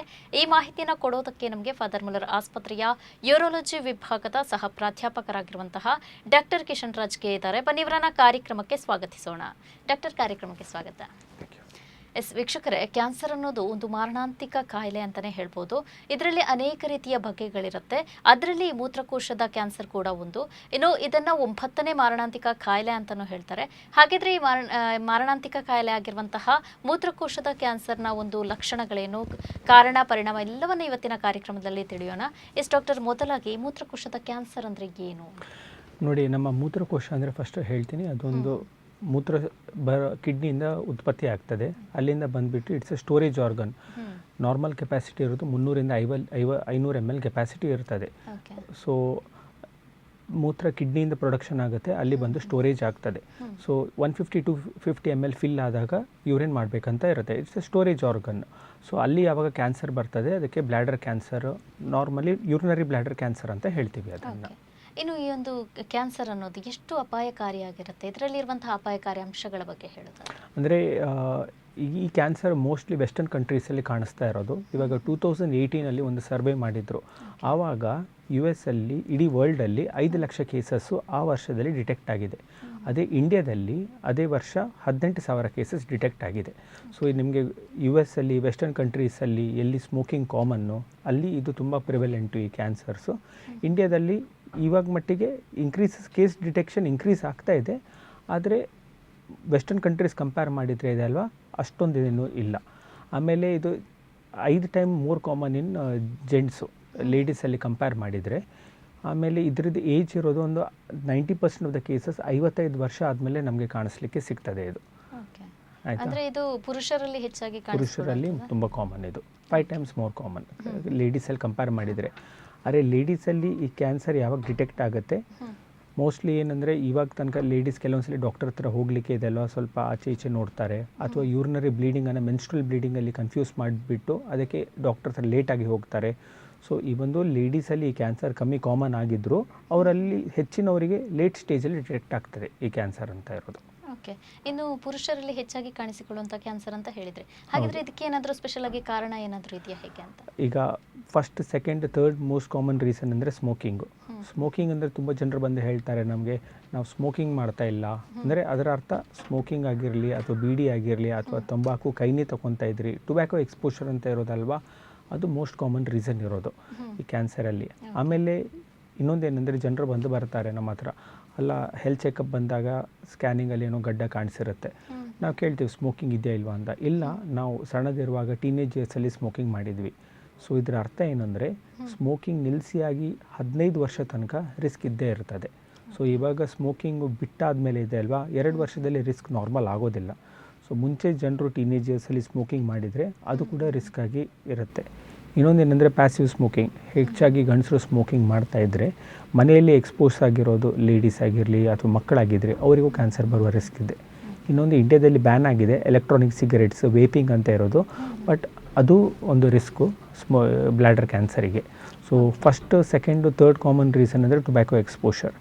ಇನ್ನೊಂದು ಕೆಲವ್ದು ಏನಂದರೆ ಇಂಡಸ್ಟ್ರಿಯಲ್ ವರ್ಕರ್ಸ್, ಕೆಲವರು ಕೆಮಿಕಲ್ ಫ್ಯಾಕ್ಟ್ರೀಸು ಅಥವಾ ರಬ್ಬರ್ ಫ್ಯಾಕ್ಟ್ರೀಸ್, ಪೆಟ್ರೋಲಿಯಂ ಇಂಡಸ್ಟ್ರೀಸಲ್ಲಿ ಅವರಿಗೆ ಕೆಮಿಕಲ್ಸ್ ಎಕ್ಸ್ಪೋಸ್ ಆದರೆ ಕ್ಯಾನ್ಸರ್ ಬರುವ ರಿಸ್ಕ್ ಇದೆ. ಆದರೆ ಇವಾಗ ಪರ್ಸ್ನಲ್ ಪ್ರೊಟೆಕ್ಟಿವ್ ಡಿವೈಸಸ್ ಹೆಚ್ಚಾಗಿದೆ, ಸ್ಟ್ರಿಂಜೆಂಟ್ ರೆಗ್ಯುಲೇಷನ್ಸ್ ಇದೆ. ಸೊ ಆ ಫ್ಯಾಕ್ಟರ್ ಸ್ವಲ್ಪ ಕಮ್ಮಿಯಾಗಿ ಕಾಣಿಸ್ತಾ ಇದೆ ನಮಗೆ. ಸೊ ನಾನು ಹೇಳೋದು ಅಂದರೆ ಮೋಸ್ಟ್ ಕಾಮನ್ ಟೊಬ್ಯಾಕೋ ಎಕ್ಸ್ಪೋಷರ್ ಅಂತ ಹೇಳ್ತೀವಿ. ಸ್ಮೋಕಿಂಗ್ ಅಂತ ಹೇಳೋದಿಲ್ಲ, ಟೊಬ್ಯಾಕೋ ಎಕ್ಸ್ಪೋಷರ್. ಓಕೆ. ಇವಾಗ ಹೊಗೆಯಿಂದ ಇರ್ಬೋದು, ಇಲ್ಲ ಧೂಮಪಾನದಿಂದ ಈ ಕ್ಯಾನ್ಸರ್ ಬರುತ್ತೆ ಅಂತ. ಹಾಗಿದ್ರೆ ಧೂಮಪಾನ ಮಾಡದೇ ಇದ್ರೆ ಈ ಕ್ಯಾನ್ಸರ್ ಬರೋದಿಲ್ಲ ಅಂತ ಹೇಳ್ಬೋದಾ? ಹಾಗಿಲ್ಲ. ಈಗ ಅದೊಂದು 90% ಆಫ್ ದ ಕೇಸಸ್ ಸ್ಮೋಕಿಂಗಿಂದ ಬರೋದು. ಕೆಲವು ಎಕ್ಸ್ಪೋಷರ್, ಕೆಲವು ಕಾರಣ ಇರ್ಬೋದು. ಮುಂದೆಗೆ ಯಾರಿಗಾದ್ರು ರೇಡಿಯೇಷನ್ ಕೊಟ್ಟಿರ್ತಾರೆ ಕ್ಯಾನ್ಸರ್, ಸರ್ವಿಕ್ಸಿಗೆ ಅಥವಾ ಪ್ರಾಸ್ಟೇಟ್ ಕ್ಯಾನ್ಸರಿಗೆ ರೇಡಿಯೇಷನಿಂದ ಬರ್ಬೋದು. ಅಥವಾ ವಾಟರಲ್ಲಿ ಕಂಟ್ಯಾಮಿನೇಷನಿಗೆ, ಆರ್ಸೆನಿಕ್ ಕಂಟ್ಯಾಮಿನೇಷನ್ ವೆಸ್ಟ್ ಬೆಂಗಾಲಲ್ಲಿ ತುಂಬ ಕಾಮನ್ನು, ಅದರಿಂದ ಬರ್ಬೋದು. ಸೊ ಇದೆಲ್ಲ ಕಮ್ಮಿ, ಅಷ್ಟೊಂದು ಕಾಮನ್ ರೀಸನ್ ಅಲ್ಲ. ಆದರೆ ಇಲ್ಲ ಅಂತ ಹೇಳಲಿಕ್ಕಾಗೋದಿಲ್ಲ. ಆದರೆ ಸ್ಮೋಕಿಂಗ್ ಮಾಡಲಿಲ್ಲ ಅಂದರೆ ಹೆಚ್ಚಿನೊಂದು ಕಾಯಿಲೆ ಬರೋದಿಲ್ಲ ಅಂತ ನಾವು ಹೇಳ್ಬೋದು. ಓಕೆ. ಇನ್ನು ಇದರ ಲಕ್ಷಣಗಳ ಬಗ್ಗೆ ಹೇಳೋದಿದ್ರೆ ಯಾವ ರೀತಿಯಾಗಿರುತ್ತೆ ಲಕ್ಷಣಗಳು? ಮೋಸ್ಟಾಗಿ ಇರೋದು ಮೂತ್ರದಲ್ಲಿ ಬ್ಲಡ್ ಬರೋದು. ಆದರೆ ಬ್ಲಡ್ ತುಂಬ ಜನರಿಗೆ ಮೂತ್ರದಲ್ಲಿ ಬ್ಲಡ್ ಬರ್ತದೆ. ಆದರೆ ಈ ಕ್ಯಾನ್ಸರಲ್ಲಿ ಮೂತ್ರದಲ್ಲಿ ಬ್ಲಡ್ ಬಂದಾಗ ನೋವು ಇರೋದಿಲ್ಲ. ತುಂಬ ಜನರು ಬರ್ತಾರೆ, ಉರಿ ಆಗ್ತಾಯಿದೆ ಮತ್ತು ಮೂತ್ರದಲ್ಲಿ ರಕ್ತ ಬರ್ತಾಯಿದೆ ಅಂತ. ಆದರೆ ಬ್ಲ್ಯಾಡರ್ ಕ್ಯಾನ್ಸರ್ ಪೇಷಂಟ್ಸ್ಗೆ ಮೂತ್ರದಲ್ಲಿ ರಕ್ತ ಬರೆದಾಗ ನೋವು ಇರೋದಿಲ್ಲ ಮತ್ತು ರಕ್ತ ಗಡ್ಡ ಬರ್ತದೆ. ಹೀಗೆ ಲೇಡೀಸಿಗೆ ಪೀರಿಯಡ್ಸ್ ಆಗಿ ಬ್ಲಡ್ಡಿಗೆ ಕ್ಲಾಟ್ಸ್ ಬರ್ತದೆ, ಅದೇ ಥರ ಮೂತ್ರದಲ್ಲಿ ರಕ್ತ ಬರ್ತದೆ, ರಕ್ತ ಗಡ್ಡ ಬರ್ತದೆ ಮತ್ತು ನೋವು ಇರೋದಿಲ್ಲ. ಇದು ಮೋಸ್ಟ್ ಕಾಮನ್ ಇರೋದು. ಆಮೇಲೆ ಲೇಟ್ ಸ್ಟೇಜಲ್ಲಿ ಇದು ಊಟ ಸೇರೋದಿಲ್ಲ, ವೆಯ್ಟ್ ಲಾಸ್ ಆಗಿರುತ್ತೆ, ಆಮೇಲೆ ಮುಖಾಲ ಬಾಡಿ ಹೋಗಿರುತ್ತೆ, ಇದೆಲ್ಲ ಇರೋದು. ಆದರೆ ಮೋಸ್ಟ್ ಕಾಮನ್ ಇರೋದು ಬ್ಲೀಡಿಂಗು, ಆಮೇಲೆ ರಕ್ತ ಗಡ್ಡ ಬರ್ತದೆ ಮತ್ತು ನೋವು ಇರೋದಿಲ್ಲ. ಇನ್ನು ಮೂತ್ರದಲ್ಲಿ ರಕ್ತ ಬಂದ ತಕ್ಷಣ ಕ್ಯಾನ್ಸರ್ ಅಂತ ಹೇಳ್ಬೋದಾ? ಇಲ್ಲ, ಅದೇನ ಹೇಳಿದೆ, ಈಗ ತುಂಬ ಜನರು ಇವಾಗ ಸ್ಟೋನ್ ಇದ್ದರೆ ಮೂತ್ರ ಉರಿ ಬರ್ತದೆ, ರಕ್ತ ಬರ್ತದೆ, ಅಥವಾ ಇನ್ನೊಂದು ಮೂತ್ರ ಇನ್ಫೆಕ್ಷನ್ ಆದರೆ ಮೂತ್ರದಲ್ಲಿ ರಕ್ತ ಬರ್ತದೆ. ಹೆಚ್ಚಿನವ್ರು ಲೇಡೀಸ್ ಕನ್ಫ್ಯೂಸ್ ಮಾಡ್ತಾರೆ, ಮೂತ್ರದಲ್ಲಿ ಬ್ಲಡ್ ಮತ್ತು ಪೀರಿಯಡ್ಸಲ್ಲಿ ಬ್ಲಡ್ ಬರೋದು. ಆಮೇಲೆ ಈಗ ಸೈಕ್ಲಿಸ್ಟು ಅವರಿಗೆ ಮೂತ್ರದಲ್ಲಿ ಬ್ಲಡ್ ಬರುವ ಚಾನ್ಸ್ ಇದೆ, ಹೆವಿ ಎಕ್ಸಸೈಸು, ಆವಾಗ ಮೂತ್ರದಲ್ಲಿ ಬ್ಲಡ್ ಬರುವ ಚಾನ್ಸಸ್ ಇರ್ತದೆ. ಸೊ ಹೆಚ್ಚಿನದಾಗಿ ಯಾವಾಗ ತುಂಬ ಟೈಮಾಗಿ ಪೇಯ್ನ್ ಬಂದಾಗ ಪೇಷಂಟ್ ಹೆದರಿ ಡಾಕ್ಟರ್ ಹತ್ರ ಬರ್ತಾರೆ, ಏನೋ ಪ್ರಾಬ್ಲಮ್ ಇರ್ಬೋದು ಅಂತ. ಆದರೆ ಬ್ಲ್ಯಾಡರ್ ಕ್ಯಾನ್ಸರಲ್ಲಿ ಪೇಯ್ನ್ ಇರೋದಿಲ್ಲ, ಮೂತ್ರದಲ್ಲಿ ಬ್ಲಡ್ ಬರ್ತದೆ, ಆದರೆ ಪೇಯ್ನ್ ಇರೋದಿಲ್ಲ. ಇನ್ನು ಅಕಸ್ಮಾತ್ ಆಗಿ ಇತಿಹಾಸ ಇದ್ದರೆ ಯಾರಿಗಾದರೂ ಮನೆಯಲ್ಲಿ ಏನಾದರೂ ಕ್ಯಾನ್ಸರ್ ಇತ್ತು ಅಂದರೆ ಅದು ಜೆನೆಟಿಕ್ ಆಗಿ ಮತ್ತೆ ಮುಂದುವರೆಯುವಂಥ? ಹೌದು, ಜೆನೆಟಿಕ್ ಆಗಿ ಚಾನ್ಸಸ್ ಇರುತ್ತೆ. ನಾವು ಹೇಗೆಂದರೆ ಇವಾಗ ನಮ್ಮಲ್ಲಿ ಇವಾಗ 1 ಲಕ್ಷ ಜನರಲ್ಲಿ ಇವಾಗ ಒಂದು 3-4 ಜೆಂಟ್ಸಿಗೆ ಇದೆ ಅಲ್ವಾ ಕ್ಯಾನ್ಸರ್ ಬರುವ ರಿಸ್ಕ್ ಇದ್ದರೆ, ಯಾರಿಗೆ ಫ್ಯಾಮಿಲಿ ಹಿಸ್ಟ್ರಿ ಇದೆ ಅವರಿಗೆ ರಿಸ್ಕ್ 2 ಟೈಮ್ಸ್ ಮಲ್ಟಿಪ್ಲೈ ಆಗ್ತದೆ. ಸೊ ಯಂಗ್ ಏಜಲ್ಲಿ ಬರುವ ಸಾಧ್ಯತೆ ಇದೆ. ಮತ್ತು ಕ್ಯಾನ್ಸರ್ ರಿಸ್ಕ್ ಅವರಿಗೆ ಡಬಲ್ ಇರ್ತದೆ compared to non cancerous people. ಆದರೆ ಇನ್ಸಿಡೆನ್ಸ್ ಇಂಡಿಯಾದಲ್ಲಿ ಅಷ್ಟು ಕಮ್ಮಿ ಇದೆ, ಸೊ ಆ ಫ್ಯಾಕ್ಟರ್ ಅಷ್ಟು ಕೌಂಟ್ ಆಗೋದಿಲ್ಲ. ಅದು ಇನ್ನು ಯಾವ ಏಜಲ್ಲಿ ಹೆಚ್ಚಾಗಿ ಕಾಣಿಸಿಕೊಳ್ಳುತ್ತೆ? ಹೆಚ್ಚಿನಾಗಿ it's a disease of old age. ಯಾರಿಗೆ ಕಾಣಿಸಿಕೊಳ್ಳುತ್ತೆ ಹೆಚ್ಚಾಗಿ? 50 ಇಯರ್ಸ್ ಆದ 90% ಆಫ್ ದ ಈ ಕ್ಯಾನ್ಸರ್ಸ್ ಇರೋದು 55 ವರ್ಷ ಆದಮೇಲೆ ಕಾಣಿಸ್ತಾ ಇರೋದು. ಯಂಗ್ ಏಜಲ್ಲಿ ಅಂತೂ ಬರೋದಿಲ್ಲ. ಓಲ್ಡ್ ಮೇಲ್ಸ್ ಜನರಲಿ ಗಂಡಸರು old history past history of smoking 50 ವರ್ಷದಲ್ಲಿ ಕ್ಯಾನ್ಸರ್ ಕಾಣಿಸುತ್ತೆ. ಇನ್ನು ಮೂತ್ರಕೋಶದಲ್ಲಿ ಅಕಸ್ಮಾತ್ ಕ್ಯಾನ್ಸರ್ ಬಂದರೆ ಅದು ಬದುಕುಳಿಯುವಂತಹ ಪರಿಣಾಮವನ್ನು ಕಮ್ಮಿ ಮಾಡ್ತದೆ ಹೇಗೆ? ಹೆಚ್ಚಿನದಾಗಿ ನೋಡಿ, ನೀವು ಇವಾಗ ನಮ್ಮ ಹತ್ರ ತುಂಬ ಜನರು ಪೇಷಂಟ್ಸ್ ಬರೋದು, ಈಗ ನಾವು ನೋಡ್ತೀವಿ ಯಾಕೆ ಕ್ಯಾನ್ಸರ್ ಇನ್ಸಿಡೆನ್ಸ್ ಹೆಚ್ಚಾಗಿದೆ ಅಂತ. ಈಗ ಸ್ಮೋಕಿಂಗು ಕಮ್ಮಿ ಆಗಿದ್ರು ಕೂಡ, ಯಾಕಂದರೆ ಅರ್ಲಿ ಡಿಟೆಕ್ಷನ್ ತುಂಬ ಜನರಿಗೆ ಹೆಲ್ತ್ ಚೆಕಪ್ ಮಾಡ್ತಾರೆ. ಇವಾಗ ಹೆಲ್ತ್ ಚೆಕಪ್ ಮಾಡ್ತಾರೆ. ಮತ್ತು ಮಂಗಳೂರು ದಕ್ಷಿಣ ಕನ್ನಡ ಜಿಲ್ಲೆಯಲ್ಲಿ ಡಾಕ್ಟರ್ ಅವೈಲೇಬಿಲಿಟಿ ತುಂಬ ಕಾಮನ್ನು. ಏನೇ ಪ್ರಾಬ್ಲಮ್ ಇದು ಡಾಕ್ಟರ್ಸ್ ಹಾಸ್ಪಿಟಲ್ಸ್ ಇಷ್ಟೊಂದಿದೆ, ಜನರ ಹತ್ರ ಹೋಗ್ತಾರೆ. ಈ ಕಾರಣದಿಂದ ಕ್ಯಾನ್ಸರ್ ಇನ್ಕ್ರೀಸ್ ಆಗಿದೆ. ಆದರೆ ಅರ್ಲಿ ಸ್ಟೇಜಲ್ಲಿ ಕಾಣಿಸ್ತಾ ಇದೆ, ನಮಗೆ ಅರ್ಲಿ ಸ್ಟೇಜಲ್ಲಿ ಕಾಣಿಸ್ತಾ ಇದೆ, ಲೇಟಾಗಿ ಬರೋದಿಲ್ಲ. ಸೊ ಇಂಥದ್ದಲ್ಲಿ ಸರ್ವೈವಲ್ಲು ತುಂಬ 100 ಮಚ್ ಬೆಟರ್. ಇದರಲ್ಲಿ ನಾವು ಏನು ಹೇಳ್ಬೋದು ಅಂದರೆ 5 ವರ್ಷದಲ್ಲಿ ಕ್ಯಾನ್ಸರ್ ಡಿಟೆಕ್ಟ್ ಆಗಿ ಟ್ರೀಟ್ಮೆಂಟ್ ಮಾಡಿ ಆದಮೇಲೆ ಲೋ ಸ್ಟೇಜ್ ಕ್ಯಾನ್ಸರ್ಸಲ್ಲಿ, ಅರ್ಲಿ ಸ್ಟೇಜಲ್ಲೂ ಸ್ಪ್ರೆಡ್ ಹರಡದೇ ಇರುವ ಕ್ಯಾನ್ಸರಲ್ಲಿ ಇನ್ನು ನೆಕ್ಸ್ಟ್ 5 ವರ್ಷದಲ್ಲಿ 80-85% ಜನರಿಗೆ ಟ್ರೀಟ್ಮೆಂಟ್ ತೊಗೊಂಡ್ರೆ ಏನೂ ಆಗೋದಿಲ್ಲ. ಆದರೆ ಇದು ಕ್ಯಾನ್ಸರ್ ಸ್ಪ್ರೆಡ್ ಆಗಿದ್ದರೆ ಆದರೆ 40-50% ಜನರಿಗೆ ಏನೂ ಆಗೋದಿಲ್ಲ ಅಂತ ಹೇಳ್ಬೋದು. ಓಕೆ, ಈಗ ಅರ್ಲಿ ಸ್ಟೇಜ್ ಅಂತ ಹೇಳಿದರೆ ಹಾಗಿದ್ರೆ ಎಷ್ಟು ಸ್ಟೇಜ್ಗಳಿವೆ ಇದರಲ್ಲಿ? ಇದರಲ್ಲಿ 4 ಸ್ಟೇಜ್ ಆಗಿರೋದು. ಆಮೇಲೆ 4 ಸ್ಟೇಜ್ ಆಗಿ ನಾವೀಗ CT ಸ್ಕ್ಯಾನ್ ಮಾಡಿ ನಮಗೆ ಗೊತ್ತಾಗ್ತದೆ. ಆವಾಗ 4 ಸ್ಟೇಜ್ ಆಗಿರೋದು ಹೆಚ್ಚಿನ 80% ಇರೋದು ಎಲ್ಲದು ಅರ್ಲಿ ಸ್ಟೇಜ್, ಫಸ್ಟ್ ಸ್ಟೇಜಲ್ಲೇ ಡಿಟೆಕ್ಟ್ ಆಗಿ ಹೋಗಿಬಿಡ್ತದೆ. ಯಾಕಂದರೆ ಮೂತ್ರದಲ್ಲಿ ಬ್ಲಡ್ ಬಂದಾಗ ಜನರು ಹೆದರ್ಕೊತಾರೆ, ಡೈರೆಕ್ಟ್ ನಮ್ಮ ಹತ್ರ ಬರ್ತಾರೆ. ಸೊ ಹೆಚ್ಚಿನದಾಗಿ ಅರ್ಲಿ 80% ಅಂತ ಹೇಳೋದು ಎಲ್ಲ ಅರ್ಲಿ ಸ್ಟೇಜಲ್ಲೇ ಡಿಟೆಕ್ಟ್ ಆಗ್ತದೆ. ಯಾವ ಸ್ಟೇಜ್ ತನಕ ಇದು ಡೇಂಜರಸ್ ಆಗಿರೋದಿಲ್ಲ ಅಂತ? ಯಾವಾಗ ಅಂದರೆ ನಮಗೆ ಮೂತ್ರಕೋಶದಲ್ಲಿ ಯಾವಾಗ ಮೂತ್ರಕೋಶ ಪಿಂಡದಿಂದ ಹೊರಗೆ ಹೋಗ್ತದೆ, ಅಂದರೆ ಸ್ಟೇಜ್ 2ಕ್ಕಿಂತ ಮೇಲೆ ಹೋಗ್ತದೆ, ಆವಾಗ ಇದು ಡೇಂಜರಸ್ ಅಂದರೆ ಎಲ್ಲದೂ ಡೇಂಜರಸ್ಸೇ ಹೇಳ್ತೀನಿ. ಸರ್ವೈವಲ್ಲಿ ಟ್ರೀಟ್ಮೆಂಟು ದೊಡ್ಡದಾಗಿರುತ್ತೆ, ಸಣ್ಣದಿರೋದಿಲ್ಲ, ದೊಡ್ಡ ಟ್ರೀಟ್ಮೆಂಟ್ ಆಗಿರುತ್ತೆ. ಆಮೇಲೆ ಅವರಿಗೆ ಕ್ವಾಲಿಟಿ ಆಫ್ ಲೈಫ್ ಕಮ್ಮಿ ಆಗಿರುತ್ತೆ. ಒಬ್ವಿಯಸ್ಲಿ ಇವಾಗ ನಮ್ಮ ಹತ್ರ ಲ್ಯಾಪ್ರೋಸ್ಕೋಪಿ, ರೊಬೋಟಿಕ್ ಸರ್ಜರಿ ಎಲ್ಲ ಬಂದಾದಮೇಲೆ, ರೇಡಿಯೇಷನ್, ಕೀಮೋಥೆರಪಿ ಬಂದಾದಮೇಲೆ quality of life obviously improve ಆಗಿರುತ್ತೆ. ಮುಂಚೆ ಅಷ್ಟೇನೂ ಇಲ್ಲ, ಎಲ್ಲದಕ್ಕೂ ಟ್ರೀಟ್ಮೆಂಟ್ ಇದೆ. ಬಟ್ ಅರ್ಲಿ ಸ್ಟೇಜಲ್ಲಿ ಡಿಟೆಕ್ಟ್ ಆದರೆ it is much more better for the patients. Okay, ಇವಾಗ ಈ ಮೂತ್ರಕೋಶದ ಕ್ಯಾನ್ಸರ್ ಇದೆ ಅಂತ ಪತ್ತೆ ಹಚ್ಚಲಿಕ್ಕೆ ಏನೆಲ್ಲ ಪರೀಕ್ಷಾ ಕ್ರಮಗಳನ್ನು ಮಾಡ್ತಾರೆ? ಇದರಲ್ಲಿ ಬ್ಲಡ್ ಟೆಸ್ಟಲ್ಲಿ ಏನೂ ಗೊತ್ತಾಗೋದಿಲ್ಲ, ಯಾರಿಗೂ ಏನೂ ಗೊತ್ತಾಗೋದಿಲ್ಲ. ಬ್ಲಡ್ ಟೆಸ್ಟಲ್ಲಿ ಕ್ಯಾನ್ಸರ್ ಇದೆಯಾ ಇಲ್ವಾ ಅಂತ ಗೊತ್ತಾಗೋದಿಲ್ಲ. ಗೊತ್ತಾಗೋದಾದರೆ ಯೂರಿನ್ ಟೆಸ್ಟಲ್ಲಿ, ನಾರ್ಮಲ್ ಯೂರಿನ್ ಟೆಸ್ಟ್ ಅಂತೂ ಅಲ್ಲ. ನಾರ್ಮಲ್ ಯೂರಿನ್ ಟೆಸ್ಟಲ್ಲಿ ತುಂಬ ಜನ ನಮಗೆ ಮೂತ್ರದಲ್ಲಿ ಬ್ಲಡ್ ಇದೆ ಅಂತ ಬರ್ತಾರೆ. ಮೂತ್ರದಲ್ಲಿ ಬ್ಲಡ್ ಇದ್ದರೆ ಕ್ಯಾನ್ಸರ್ ಇದೆ ಅಥವಾ ಕ್ಯಾನ್ಸರ್ ಇಲ್ಲ ಅಂತ ಏನೂ ಹೇಳಲಿಕ್ಕಾಗೋದಿಲ್ಲ. ಯೂರಿನ್ ಸೈಟಾಲಜಿ ಅಂತ ಸ್ಪೆಸಿಫಿಕ್ ಟೆಸ್ಟ್ ಇರುತ್ತೆ, ಎಲ್ಲ ಲ್ಯಾಬಲ್ಲಿ ಆಗೋದಿಲ್ಲ. ಅದರಲ್ಲಿ ನಮಗೆ ಗೊತ್ತಾಗ್ತದೆ ಕ್ಯಾನ್ಸರ್ ಇದೆಯಾ ಇಲ್ವಾ ಅಂತ ಗೊತ್ತಾಗುತ್ತೆ. ಹೆಚ್ಚಿನದಾಗಿ ಇದೆಲ್ಲ ಮೂತ್ರ ಟೆಸ್ಟ್ಗಿಂತ ಹೆಚ್ಚು ನಮಗೆ ಅಲ್ಟ್ರಾಸೌಂಡು, CT ಸ್ಕ್ಯಾನು ಇದರಲ್ಲಿ ಗೊತ್ತಾಗುವಂಥದ್ದು ಇದು ಕ್ಯಾನ್ಸರ್ಸ್. ಓಕೆ, ಇನ್ನು ಶಸ್ತ್ರಚಿಕಿತ್ಸೆ ಬಗ್ಗೆ ಹೇಳೋದಾದರೆ ಯಾವ ಸ್ಟೇಜಲ್ಲಿ ಶಸ್ತ್ರಚಿಕಿತ್ಸೆ ಎಲ್ಲ ಮಾಡ್ತಾರೆ? ನೋಡಿ, ಹೆಚ್ಚಿನದಾಗಿ ನಿಮಗೆ ಇದೆಲ್ಲ ಗೊತ್ತಾಗೋದು ಅಲ್ಟ್ರಾಸೌಂಡಲ್ಲಿ. ಹೆಚ್ಚಿನದಾಗಿ ನಮ್ಮ ಹತ್ರ ಪೇಷಂಟ್ಸ್ ಬರ್ತಾರೆ, ಒಂದು ಹೆಲ್ತ್ ಚೆಕಪ್ ಅಂದು, ಆವಾಗ ಅಲ್ಟ್ರಾಸೌಂಡ್ ಏನಕ್ಕೆ it's a very good technique. ಏನಕ್ಕೆ ಈಸಿಲಿ ಅವೈಲೇಬಲ್, ಎಲ್ಲ ಕಡೆ ಸ್ಕ್ಯಾನಿಂಗ್ ಮಾಡ್ಬೋದು, ಯಾರಾದರೂ ಸ್ಕ್ಯಾನಿಂಗ್ ಮಾಡ್ಬೋದು, ರಿಪೋರ್ಟ್ ಬೇಗ ಸಿಗ್ತದೆ, ಇನ್ಎಕ್ಸ್ಪೆನ್ಸಿವ್, ದುಡ್ಡು ಹೆಚ್ಚೇನೂ ಆಗೋದಿಲ್ಲ. ಸೊ ದಿಸ್ ಇಸ್ ಎಲ್ಲ ಅರ್ಲಿ ಸ್ಟೇಜ್ ಕ್ಯಾನ್ಸರ್ಸು ಎಲ್ಲದು ಈ ಸ್ಕ್ಯಾನಿಂಗಲ್ಲಿ ಡಿಟೆಕ್ಟ್ ಆಗ್ತದೆ. ನಾರ್ಮಲ್ ಅಲ್ಟ್ರಾಸೌಂಡ್ ಹೊಟ್ಟೆದ ಸ್ಕ್ಯಾನಲ್ಲಿ ನಮಗೆ ಗೊತ್ತಾಗ್ತದೆ. ಇದನ್ನು ಮುಂದೆ ನಮಗೆ ಇದನ್ನು ತಿಳುವಳಿಕೆ ಆಗಬೇಕಾದ್ರೆ ಬೇರೆ ಕಡೆ ಸ್ಪ್ರೆಡ್ ಆಗಿದೆಯಾ, ಎಷ್ಟು ಸ್ಪ್ರೆಡ್ ಆಗಿದೆ ಅಂತ ನೋಡಲಿಕ್ಕೆ CT ಸ್ಕ್ಯಾನ್ ಮಾಡಬೇಕಾಗ್ತದೆ. ಓಕೆ, ಹಾಗಿದ್ರೆ ಇದು ಸ್ಪ್ರೆಡ್ ಆಗುತ್ತೆ ಇನ್ನು ಬೇರೆ ಬೇರೆ ಭಾಗಗಳಿಗೆ? ಹೌದು, ಮೂತ್ರಕೋಶ ಕ್ಯಾನ್ಸರು ಫಸ್ಟು ಮೂತ್ರಕೋಶ ಒಳಗೆ ಇರ್ತದೆ. ಇದಕ್ಕೆ ಸ್ಟೇಜ್ 1 ಕ್ಯಾನ್ಸರು. ಯಾವಾಗ ಮೂತ್ರಕೋಶ ಪಿಂಡದಿಂದ ಹೊರಗೆ ಹೋಗ್ತದೆ, ಸ್ಟೇಜ್ 2 ಆ್ಯಂಡ್ ಬಿಯಾಂಡು ಇದಕ್ಕೆ ಸ್ಪ್ರೆಡ್ ಆಗಿದೆ ಅಂತ ಹೇಳ್ತೀವಿ ನಾವು. ಒಂದು ಮೂತ್ರಕೋಶಕ್ಕಿಂತ ಹೊರಗೆ ಹೋಗಿರುತ್ತೆ ಮತ್ತು ಅಲ್ಲೇ ಇರ್ತದೆ, ಇನ್ನೊಂದು ಬೇರೆ ಭಾಗದಲ್ಲಿ ಸ್ಪ್ರೆಡ್ ಆಗಿರುತ್ತೆ, ಬಾಡಿದ ಬೇರೆ ಪಾರ್ಟ್ಸ್, ಅದಕ್ಕೆ ಸ್ಟೇಜ್ 4 ಅಂತ ಹೇಳ್ತೀವಿ ನಾವು. ಇನ್ನು ಶಸ್ತ್ರಚಿಕಿತ್ಸೆ ಸಂದರ್ಭದಲ್ಲಿ ಇಲ್ಲ ಬೇರೆ ಏನಾದರೂ ಪರೀಕ್ಷಾ ಕ್ರಮದಲ್ಲಿ ಅವರು ಒನ್ ಡೇ ಇದ್ದರೆ ಸಾಕಾಗತ್ತಾ, ಇಲ್ಲ ಹಾಸ್ಪಿಟಲಲ್ಲಿ ಅವ್ರೇನಾದರೂ ಅಡ್ಮಿಟ್ ಆಗಬೇಕು, ಆ ಥರ ಏನಾದರೂ ಇದೆಯಾ? ನೋಡಿ, ಇದೆಲ್ಲ ನಾನು ಹೇಳಿರೋದು ಒಂದು ಯೂರಿನ್ ಟೆಸ್ಟ್ ಆಗಿರಲಿ, ಸ್ಕ್ಯಾನಿಂಗ್ ಆಗಿರಲಿ, ಇದರಲ್ಲಿ ಕ್ಯಾನ್ಸರ್ ಇದೆಯಾ ಅಂತ ಗೊತ್ತಾಗ್ತದೆ. ಆದರೆ ಕರೆಕ್ಟ್ ಡಯಾಗ್ನೋಸಿಸ್, ನಾವು 100% ಪೇಷಂಟ್ ಬರ್ತಾರೆ, 100% ಕ್ಯಾನ್ಸರ್ ಉಂಟಾ ಇಲ್ವಾ ಅಂತ ಅದು ನೋಡಲಿಕ್ಕೆ ನಾವು ಮೂತ್ರಕೋಶದ ಸಿಸ್ಟೋಸ್ಕೋಪಿ ಅಂತ ಹೇಳ್ತೀವಿ. ಮೂತ್ರಕೋಶದಲ್ಲಿ ನಾವು ಕ್ಯಾಮರಾ ಹಾಕಿ, ಎಲ್ಲಿಂದ ಪೇಷಂಟ್ಸ್ ಮೂತ್ರ ಮಾಡ್ತಾರೆ ಅಲ್ಲಿಂದ ನಾವು ಕ್ಯಾಮರಾ ಹಾಕಿ ನೋಡಬೇಕು. ಅದರಿಂದ ಒಂದು ಬಯೋಪ್ಸಿ ಅಂತರೂ ತೆಗಿಬೇಕು. ಅದರಲ್ಲಿ ಕ್ಯಾನ್ಸರ್ ಇದೆಯಾ ಇಲ್ವ ಅಂತಲೂ ಗೊತ್ತಾಗ್ತದೆ. ಆದರೆ ಸಣ್ಣ ಪಟ್ಟದ ಕ್ಯಾನ್ಸರ್ ಇದ್ದರೆ ಆ ಕ್ಯಾಮರಾ ಹಾಕಿ ತೆಗೆಯೋದಲ್ಲಿ ಫುಲ್ ತೆಗೆದಾಕ್ತೀವಿ ನಾವು, ಕ್ಯಾನ್ಸರನ್ನು ಫುಲ್ ತೆಗಿತೀವಿ ನಾವು. ಸೊ ಈ ಪ್ರೊಸೀಜರ್ ಅಂತ ಇರೋದು I think 1 to 2 days admission ಸಾಕು. ಇದಕ್ಕೆ ಹೇಳಿದಾಗೆ ಪೇಷಂಟ್ಸ್ ಹೆದರ್ತಾರೆ, ಅವರು ಯಾರು ಪೇಷಂಟಿಗೆ ಏನೂ ನೋವು ಗೊತ್ತಾಗೋದಿಲ್ಲ. ಹೆಚ್ಚಿನವರಿಗೆ ಟಿ ವಿಯಲ್ಲಿ ನಮಗೆ ಎಂಡೋಸ್ಕೋಪಿ ಅಂತ ಹೇಳ್ತೇವೆ, ಲ್ಯಾಪ್ರೋಸ್ಕೋಪಿ ಅಂತ ಹೇಳೋದಿಲ್ಲ, ಟಿ ವಿಯಲ್ಲಿ ಕಾಣಿಸ್ತಾ ಇರ್ತದೆ ನಾವು ಸರ್ಜರಿ ಮಾಡ್ತಾ ಇರೋದು. So surgery procedure 1/2 hour procedure, 1 to 2 days ಅವ್ರ ಮನೆಗೆ ಹೋಗ್ಬೋದು. ಓಕೆ, ಟ್ರೀಟ್ಮೆಂಟ್ ಆದಮೇಲೆ ಅವರು ಎಷ್ಟು ಸಮಯ ವಿಶ್ರಾಂತಿಯನ್ನು ತೆಗೆದುಕೊಳ್ಬೇಕಾಗತ್ತೆ? ಇದು ನಾನು ಹೇಳಿರೋದು ಇದು ಅರ್ಲಿ ಸ್ಟೇಜ್ ಡಿಸೀಸಿಗೆ, ಸ್ಟೇಜ್ 1 ಡಿಸೀಸಿಗೆ ನಮ್ಮ ಟ್ರೀಟ್ಮೆಂಟ್ ಅಂತ ಇರೋದು. ಇದಕ್ಕೆ ಇಂಗ್ಲೀಷಲ್ಲಿ TURBT ಅಂತ ಹೇಳ್ತೀವಿ ನಾವು. ಪ್ರಾಸ್ಟೇಟ್ ಆಪರೇಷನ್ಗೆ TURP ಅಂತ ಹೇಳ್ತೀವಿ, ಇದೇ ಆಪರೇಷನ್ TURBT ಅಂತ ಹೇಳ್ತೀವಿ ನಾವು. ಈ ಆಪರೇಷನ್ ಆದಮೇಲೆ ನಾವು ಹೇಳ್ತೀವಿ 2 ವಾರ ತನಕ ನೀವು ಕೆಲಸ ಮಾಡಿ, ನೀವು ಮನೇಲಿ ಆಚೆ ಈಚೆ ಓಡಾಡಬೇಡಿ, ಆದರೆ ಹೆವಿ ಕೆಲಸ ಮಾಡಬೇಡಿ, ತೋಟ ಕೆಲಸ ಮಾಡಬೇಡಿ, ಭಾರ ಎಣ್ಣೆ ಎತ್ತಬೇಡಿ, ಬಸ್ಸಲ್ಲಿ ಹೋಗಬೇಡಿ, ಹೋಗೋದಾದ್ರೆ ಟ್ರೈನಲ್ಲಿ ಹೋಗಿ ನೀವು. ಸೊ ಹೆವಿ ಕೆಲಸ ಎಕ್ಸರ್ಷನ್ ಮಾಡಬೇಡಿ ಅಂತ ಹೇಳ್ತೀವಿ. ಬೆಡ್ ರೆಸ್ಟ್ ಏನೂ ಬೇಕಾಗಿಲ್ಲ. ಸೊ ನೀವು ಮನೆಯಲ್ಲಿರಿ, ನೀವು ಆಚೆ ಈಚೆ ಓಡಾಡಿ. ಸೊ ಈ ಆಪ್ರೇಷನ್ ಆದಮೇಲೆ ಇದೆ ಅಲ್ವಾ, ಮಧ್ಯಾಹ್ನ ಆಪ್ರೇಷನ್ ರಾತ್ರಿ ಪೇಷಂಟ್ಸು ನೀರು ತೊಗೊಳ್ಬೋದು, ಊಟ ಮಾಡ್ಬೋದು. ನೆಕ್ಸ್ಟ್ ದಿವಸ ವಾರ್ಡಿಗೆ ಶಿಫ್ಟ್ ಮಾಡ್ತೀವಿ. ಸೊ ವೆಸ್ಟರ್ನ್ ಕಂಟ್ರೀಸಲ್ಲಿ ಏನಾಗ್ತದೆ ಅಂದರೆ ಸೇಮ್ ಡೇ ಡಿಸ್ಚಾರ್ಜ್ ಮಾಡ್ತಾರೆ. ಅದು ನಮ್ಮಲ್ಲಿ ಏನಂದರೆ ಪೇಷಂಟ್ಸ್ ದೂರದಿಂದ ಬರ್ತಾರೆ, ಪಕ್ಕದಲ್ಲಿ ಹಾಸ್ಪಿಟಲ್ ಫೆಸಿಲಿಟೀಸ್ ಇರಲಿಕ್ಕಿಲ್ಲ, ಅಲ್ಲಿಂದ ಬರೋದು ಸ್ವಲ್ಪ ಟೈಮ್ ಆಗುತ್ತೆ. ಅದೊಂದೇ ಕಾರಣಕ್ಕೆ ನಾವು 2 ದಿವಸ ಇಟ್ಕೊತೀವಿ. ಇಲ್ಲಾಂದರೆ ಸೇಮ್ ಡೇ ಡಿಸ್ಚಾರ್ಜು ಮಾಡ್ಬೋದು, ಏನಾಗೋದಿಲ್ಲ. ಓಕೆ, ಅಕಸ್ಮಾತಾಗಿ ಇವಾಗ ಶಸ್ತ್ರಚಿಕಿತ್ಸೆ ಎಲ್ಲ ಆಯಿತು ಅಂದರೆ ಅವರಿಗೆ ಮತ್ತೆ ಆ ಒಂದು ಕ್ಯಾನ್ಸರ್ ಕಾಣಿಸಿಕೊಳ್ಳುತ್ತಾ ಇಲ್ವಾ, ಹೇಗೆ? ಮೋಸ್ಟ್ಲಿ ಇವಾಗ ಕ್ಯಾನ್ಸರಲ್ಲಿ ಏನಂದರೆ ಏನೇ ನಾವು ಟ್ರೀಟ್ಮೆಂಟ್ ಮಾಡಿದರೆ ಫಾಲೋಅಪ್ ಅಂತ ಇರೋದು ತುಂಬ ಇಂಪಾರ್ಟೆಂಟು. ಫಾಲೋಅಪ್ ನಾವು ಹೇಳ್ತೀವಿ, ನೀವು 2 ವಾರ ಆದಮೇಲೆ ಬನ್ನಿ, ಆಮೇಲೆ 3 monthsಗೆ ಒಂದ್ಸಲಿ 1 ವರ್ಷದಲ್ಲಿ ಬರಬೇಕು. ಸೊ ಹೆಚ್ಚಿನವರಿಗೆ ನೀವು ಕರೆಕ್ಟಾಗಿ ಫಾಲೋಅಪ್ ಮಾಡಿದರೆ ಇದೆ ಅಲ್ವಾ, ಪುನಃ ಕ್ಯಾನ್ಸರ್ ಅರ್ಲಿ ಸ್ಟೇಜ್ ಕ್ಯಾನ್ಸರಲ್ಲಿ ಇದೆ ಅಲ್ವಾ 20% ಕ್ಯಾನ್ಸರ್ 1 ವರ್ಷದಲ್ಲಿ ಡಿಟೆಕ್ಟ್ ಆಗ್ಬೋದು. ಆದರೆ ಹೆಚ್ಚಿನವ್ರದ್ದು ಸಣ್ಣ ಸ್ಟೇಜಲ್ಲಿ ಇರ್ತದೆ, ಅದನ್ನು ತೆಗೆದಾಕ್ಬಿಡ್ತೀವಿ. ಆಮೇಲೆ ಕೀಮೋಥೆರಪಿ ಅಂತ ಇರೋದು ಕೊಡ್ತೀವಿ ನಾವು.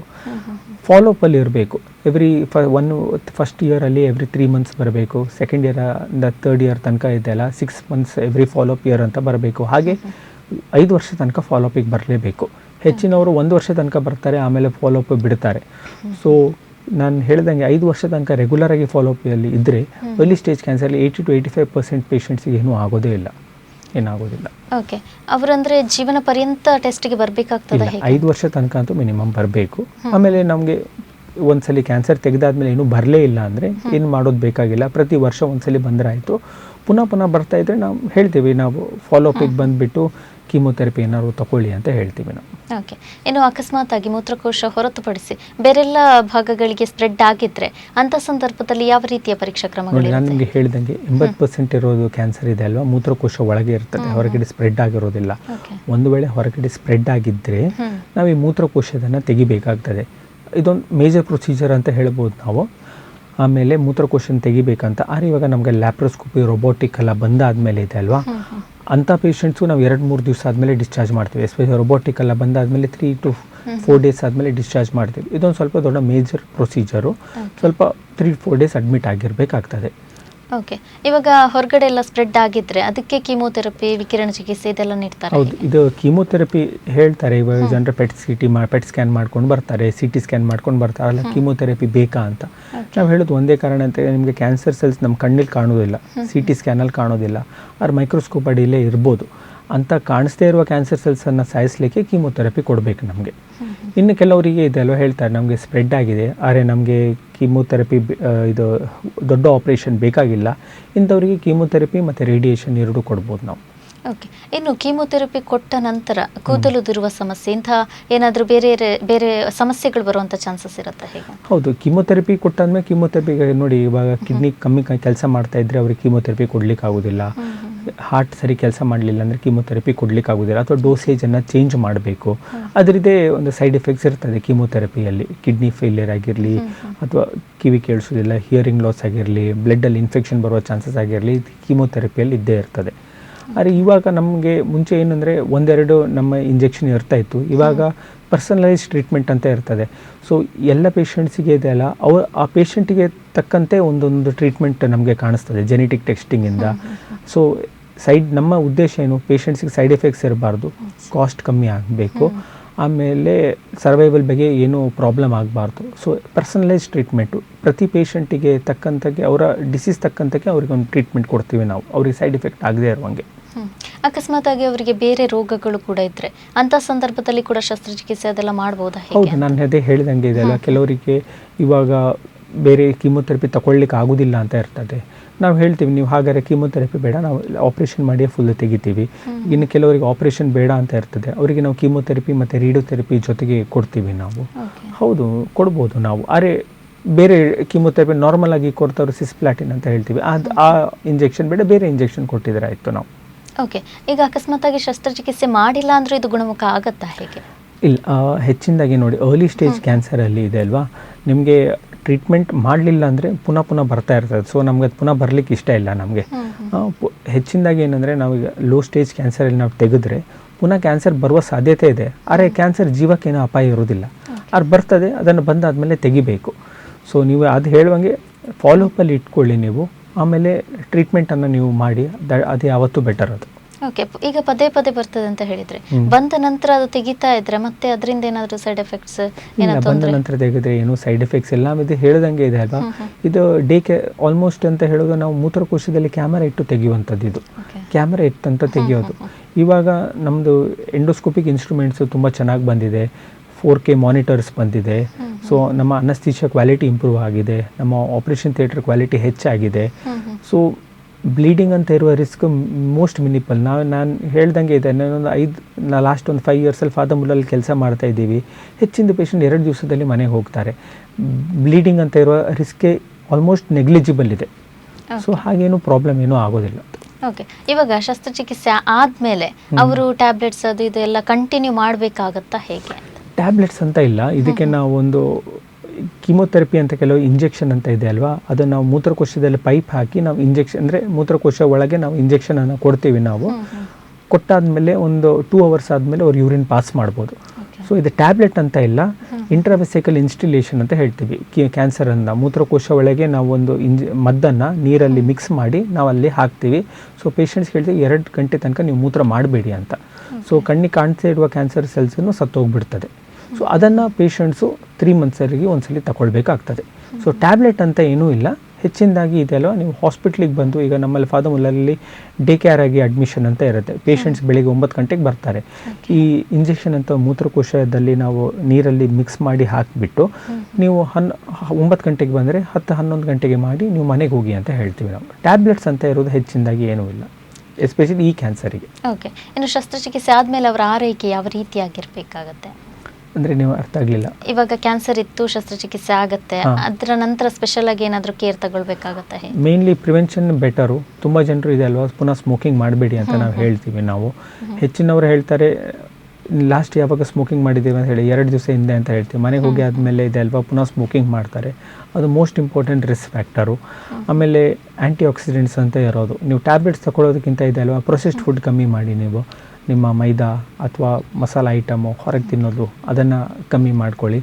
ಡಯಾಬಿಟೀಸು, ಮತ್ತು ಒಬೆಸಿಟಿ ಅದೆಲ್ಲ ಕಂಟ್ರೋಲ್ ಮಾಡ್ಕೊಳ್ಳಿ, ಅದು ಮೋಸ್ಟ್ ಇಂಪಾರ್ಟೆಂಟ್. ಹೀಗೆ ಹೆಲ್ತಿ ಲೈಫ್ ಸ್ಟೈಲ್ ಇಟ್ಕೊಂಡ್ರೆ ಪುನಃ ಇನ್ನು ಕ್ಯಾನ್ಸರ್ ಬಂದರೂ ಕೂಡ ಇದೆ ಅಲ್ವಾ, ಸಣ್ಣ ಸ್ಟೇಜಲ್ಲಿ ಬರ್ತದೆ. ಕ್ಯಾನ್ಸರ್ ಪುನಃ ಬಂದರೂ ಕೂಡ ಇದೆ ನಿಮಗೆ ದೇಹಕ್ಕೆ ಶಕ್ತಿ ಇರ್ತದೆ ಅದನ್ನು ತಡ್ಕೊಳ್ಳಿಕ್ಕೆ ಅಥವಾ ಟ್ರೀಟ್ಮೆಂಟ್ ಅಂಡರ್ಗೋ ಮಾಡ್ಕೊಳ್ಳಿಕ್ಕೆ. ಅಕಸ್ಮಾತ್ ಆಗಿ ಮಹಿಳೆಯರಲ್ಲಿ ಈ ಕ್ಯಾನ್ಸರ್ ಕಾಣಿಸಿಕೊಂಡ್ರೆ ಅದರ ಲಕ್ಷಣಗಳು ಯಾವ ರೀತಿಯಾಗಿರುತ್ತೆ? ಸೇಮ್ ಆಗಿರುತ್ತೆ? ಸೇಮ್ ಆಗಿರ್ತದೆ. ನಾನು ಅದೇ ಹೇಳ್ದಂಗೆ ಇದೆ ಅಲ್ವಾ, ಮಹಿಳೆಗಳು ಜನರಲ್ ನಮ್ಮ ಇಂಡಿಯಾದಲ್ಲಿ ಇವಾಗ ತನಕ ಏನಂದರೆ ಲೇಟ್ ಸ್ಟೇಜಲ್ಲಿ ಬರ್ತಾರೆ. ಹೆಂಗಸರು ಲೇಡೀಸ್ ಇದೆ ಅಲ್ವಾ, ಪ್ರಾಬಬ್ಲಿ ನೆಕ್ಸ್ಟ್ 50 ಇಯರ್ಸಲ್ಲಿ ಈಗ ಆಗಿರಲಿಕ್ಕಿಲ್ಲ. ನಮ್ಮ ಅಜ್ಜಿ ಅಂತವ್ರು 50-60 ವರ್ಷ ಬಂದಾಗ ಮನೆಯವರು ಯಾರಿಗೂ ಹೇಳೋದಿಲ್ಲ. ಮನೇಲಿ ಹೇಳಿದರೆ ಅವ್ರು ಏನೋ ಅನ್ಕೊತಾರೆ ಅಂತ ಹೇಳೋದು, ಇದನ್ನು ಏನಕ್ಕೆ ಹೇಳಬೇಕು ಅಂತ ಇದೆ ಅಲ್ವಾ, ಮಾಡೋದಿಲ್ಲ. ಪ್ರಾಬಬ್ಲಿ ಅವರು ಓಪನ್ ಆಗಿ ಬಂದರೆ ಈ ಪ್ರಾಬ್ಲಮ್ ಏನೂ ಇರೋದಿಲ್ಲ. ಅರ್ಲಿ ಸ್ಟೇಜಲ್ಲಿ ನಮಗೆ ಡಿಟೆಕ್ಟ್ ಆಗ್ತದೆ, ಸಾಲ್ವ್ ಆಗ್ತದೆ. ಇನ್ನು ಯಾವ ರೀತಿಯಲ್ಲಿ ಶಸ್ತ್ರಚಿಕಿತ್ಸೆ ಮಾಡಲಾಗತ್ತೆ ಅಂತ ನೋಡಿ, ಫಸ್ಟ್ ಇರೋದು ಪೇಷಂಟ್ಸಿಗೆ ನೋವು. ತುಂಬ ಪೇಷಂಟ್ಸಿಗೆ ನಾನು ಕ್ಯಾಮರಾ ಹಾಕಿ ನೋಡ್ತಾ ಇದ್ದೆ ಅಂತ ಹೇಳಿದಾಗ ಅವರಿಗೆ ಹೆದರಿಕೆ ಆಗ್ತದೆ, ನೋವು ಆಗ್ತದಾ ಇಲ್ವಾ ಅಂತ. ಹೆಚ್ಚಿನಾಗಿ ಅನಸ್ಥಿಷ್ಯ ಕೊಡ್ತೀವಿ. ಅನಸ್ಥಿಷ್ಯ ಯಾವ ಥರ ಅಂದರೆ, ಈಗ ಲೇಡೀಸಿಗೆ ಹೆರಿಗೆ ಆಪ್ರೇಷನ್ ಇದ್ದಾಗ ಯಾವ ಥರ ಅನಸ್ಥಿಷ್ಯ ಕೊಡ್ತೀವಿ. ಸೊ ಬೆನ್ನಿಗೆ ಒಂದು ಸಣ್ಣ ಸೂಜಿ ಕೊಡ್ತಾರೆ. ಅದು ಬಂದಾಗ ಇನ್ನೊಂದು ಹೆದರಿಕೆ ಆಗುತ್ತೆ, ಸೂಜಿಯಲ್ಲಿ ಬೆನ್ನೋವು ಆಗ್ಬೋದಾ ಇಲ್ವಾ ಅಂತ. ಅದೇ ಕಣ್ಣಿಗೆ ಆಲ್ಮೋಸ್ಟ್ ಕಾಣಿಸೋದು ಇಲ್ಲ ಅಂಥ ಸಣ್ಣ ಸೂಜಿಯಲ್ಲಿ ಬೆನ್ನಿಗೆ ಒಂದು ಸೂಜಿ ಕೊಡ್ತೀವಿ. ಆವಾಗ ಅವರಿಗೆ ನಿದ್ದೆ ಏನೂ ಬರೋದಿಲ್ಲ, ಆಮೇಲೆ ಗಮನ ಬೇರೆ ತಪ್ಪೋದಿಲ್ಲ. ಸೊ ಹೊಕ್ಕಳ ಕೆಳಗೆ ನೋವು ಗೊತ್ತಾಗೋದಿಲ್ಲ. ಸೊ ಆವಾಗ ನಾವು ಇದು ಆಪ್ರೇಷನ್, ಇದೊಂದು 5 ನಿಮಿಷ ಪ್ರೊಸೀಜರು. ಆಮೇಲೆ ನಾವು ಮೂತ್ರಕೋಶದಲ್ಲಿ ಕ್ಯಾಮರಾ ಹಾಕ್ತೀವಿ. ಕ್ಯಾಮರಾ ಹಾಕ್ತಾ ಇರುವಾಗ ಪೇಷಂಟ್ಸ್ಗೂ ಟಿ ವಿಯಲ್ಲಿ ಏನಾಗ್ತಾ ಇದೆ ಅಂತ ಕಾಣಿಸ್ತಾ ಇರ್ತದೆ. ಹೆಚ್ಚಿನದಾಗಿ ಪೇಷಂಟ್ಸ್ ಹೇಳ್ದಲ್ಲ, ಇಡೀ ಆಪ್ರೇಷನನ್ನು ಟಿ ವಿಯಲ್ಲೇ ನೋಡ್ತಾ ಇರ್ತೀವಿ. ಸೊ ನಾವೀಗ ಆಪ್ರೇಷನ್ ಆದಮೇಲೆ ಮನೆಯವ್ರು ಕೇಳ್ತಾರೆ ಏನಾಗಿದೆ ಅಂತ. ಈ ಪೇಷಂಟ್ ಹತ್ರನೇ ಕೇಳಿ ಏನಾಗಿದೆ ಅಂತ, ಅವ್ರು ಫುಲ್ ಆಪ್ರೇಷನ್ ನೋಡಿದ್ದಾರೆ ಅಂತ. ಸೊ ನಾವು ಕ್ಯಾಮರಾ ಹಾಕಿ ಏನು ಮೂತ್ರಕೋಶದ ಏನು ಗಡ್ಡೆ ಇದೆ, ನಾವು ನೋಡೋದೇನು, ಎಷ್ಟು ದೊಡ್ಡ ಗಡ್ಡೆ ಇದೆ, ಎಲ್ಲಿ ಹರಡಿದೆ, ಯಾವ ಥರ ಇದೆ ಅಂತ ನೋಡ್ತೀವಿ. ಸೊ ಆಪ್ರೇಷನ್ ಮಾಡುವಾಗ ನಾವು ಲೇಸರಲ್ಲಿ ನಾವು ಆ ಒಳಗಿರುವ ಕ್ಯಾನ್ಸರ್ ಭಾಗವನ್ನು ನಾವು ಕ್ಯಾಮರಾದಲ್ಲಿ ನಾವು ಲೇಸರಲ್ಲಿ ತೆಗಿತಾ ಇರ್ತೀವಿ. ತೆಗೆದಾದಮೇಲೆ ಈಗ ಎಕ್ಸಾಂಪಲ್ ನಾನು ಹೇಳ್ತೀವಿ, ಇದು 1 ಸೆಂಟಿಮೀಟರ್ ಅಂತ ದೊಡ್ಡ ಇದು ಕ್ಯಾನ್ಸರ್ ಆದರೆ 10-15 ನಿಮಿಷಕ್ಕಿಂತ ಹೆಚ್ಚು ತೊಗೊಳ್ಳೋದಿಲ್ಲ. ಅದೇ ದೊಡ್ಡದಾದರೆ ಸ್ವಲ್ಪ ಟೈಮ್ ತೊಗೊಳ್ತದೆ. ಆಮೇಲೆ ಮೂತ್ರ ಪೈಪ್ ಹಾಕ್ತೀವಿ ನಾವು. ಮೂತ್ರ ಪೈಪ್ ಹಾಕಿ ಆದಮೇಲೆ ಹೆಚ್ಚಿನ ಪೇಷಂಟ್ಸನ್ನು ICU ಅಲ್ಲಿ ನಾವು 1-2 ಗಂಟೆ ಮಾತ್ರ ಇಡ್ತೀವಿ ನಾವು. ಆಮೇಲೆ ಬೆಳಿಗ್ಗೆ ಮಧ್ಯಾಹ್ನ ಆಪ್ರೇಷನ್ ಆದರೆ ಸಾಯಂಕಾಲ ICUಗೆ ಶಿಫ್ಟ್ ಮಾಡಿ, ರಾತ್ರಿ ಮನೆಯಲ್ಲಿ ಹೋಗಿ ಅವರು ಊಟ ಮಾಡ್ಬೋದು, ಮನೆಯವ್ರ ಹತ್ರ ಮಾತಾಡ್ಬೋದು. ನಡೆಯೋದು ಬೇಡ ಅಂತ ಹೇಳ್ತೀವಿ. ಹೆಚ್ಚಿನದಾಗಿ ಇದೆಲ್ಲ ಹೇಳಿ ಆದಮೇಲೆ ಜನರು ನಡಿಲಿಕ್ಕೆ ಶುರು ಮಾಡ್ತಾರೆ. ಅಷ್ಟೆಲ್ಲ ನಡೆಯೋದು ಬೇಡ, ಸ್ವಲ್ಪ ರೆಸ್ಟ್ ಮಾಡಿ, ನೀವು ಊಟ ಮಾಡ್ಬೋದು, ಬೇರೆ ಎಲ್ಲ ಕೆಲಸಗಳನ್ನು ಇರೋದು ಮಾಡ್ಬೋದು. ಸೊ ನಾನು ಹೇಳೋದು ಇದು ಆಲ್ಮೋಸ್ಟ್ ಡೇ ಕೇರ್ ಪ್ರೊಸೀಜರೇ. ಆದರೆ ಮನೆಗೆ ಹೋಗಿ ಬೇರೆ ಏನೋ ಆಗಬಾರ್ದಂತ ಹೇಳಿ ಇದೆಲ್ಲ 2 ದಿವಸ ಮೂತ್ರ ಪೈಪ್ ಬಿಡ್ತೀವಿ. 3ನೇ ದಿವಸ ನಾವು ಮನೆಗೆ ನಾವು ಪೇಷಂಟ್ಸನ್ನು ನಾವು ಕಳಿಸ್ತೀವಿ. ಪೈಪ್ ತೆಗೆದಾದ್ಮೇಲೆ ನಾವು ಒಂದೇ ಕಾರಣ ಪೇಷಂಟ್ಸನ್ನು ಏನು ಇಟ್ಕೊಳ್ಳೋದಂದರೆ, ಬ್ಲೀಡಿಂಗ್ ಏನಾರು ಆದರೆ ನಮ್ಮ ಮುಂದೆ ಬ್ಲೀಡಿಂಗ್ ಏನಾರು ಆದರೆ ನಾವು ಅದನ್ನು ಟ್ರೀಟ್ಮೆಂಟ್ ಮಾಡಬೇಕಂತ ಅಂಥ ಸ್ಟೇಜಲ್ಲಿ ಇರಬೇಕು. 3 ದಿವಸದಲ್ಲಿ ಮೂತ್ರ ಪೈಪ್ ತೆಗೆದಾದ್ಮೇಲೆ ಅವರನ್ನು ಮನೆ ಕಳಿಸ್ತೀವಿ ನಾವು. ಸೊ ಈ ಆಹಾರ ಕ್ರಮ ಹಾಗೇನೆ ಈ ಮೂತ್ರಕೋಶದ ಕ್ಯಾನ್ಸರ್ ಇದಕ್ಕೇನಾದರೂ ಸಂಬಂಧ ಇರುತ್ತಾ? ಆಹಾರ ಅಂತ ಹೇಳ್ತಾ ಇರೋದಾ? ಆಹಾರ ಅಂತ ಇರೋದು ಮೇಯ್ನಾಗಿ ನಿಮಗೆ ಹೇಳಿದಂಗೆ ಇದೆ ಅಲ್ವಾ, ಮೇಯ್ನಾಗಿ ಇರೋದು ಟೊಬ್ಯಾಕೊ ಕನ್ಸಂಪ್ಷನು.